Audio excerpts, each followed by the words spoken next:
来关心，因为国际地缘政治、甲台湾新南向政策等等的因素，影响东南亚的产业也有经济发展，这嘛，互东南亚相关人才需求是大大增加。业者评估，咱台湾的管理阶站至少还阁欠2万人。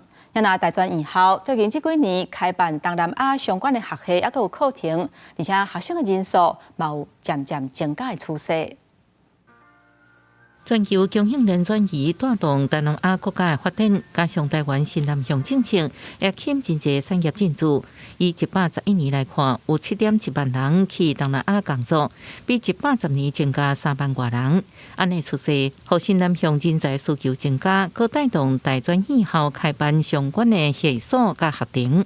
这几年下来，因为整个台商由西进转成新南向，也因此，所以就业机会变得非常的多。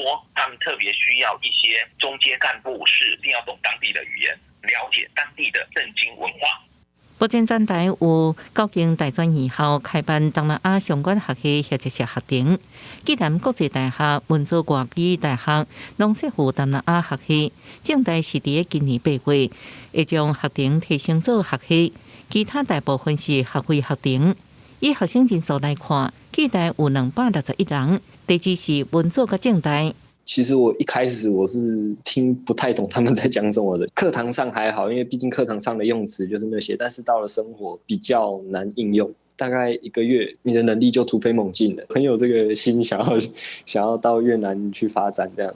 不只是语言相关的科系，也有大的法律系学生毕业了后去越南各读硕士学位。我在大学的时候有跟我们台大的老师去学习越南文，再来河内精进我的语言能力。读完兵役之后，再来越南看哪个产业比较适合发展。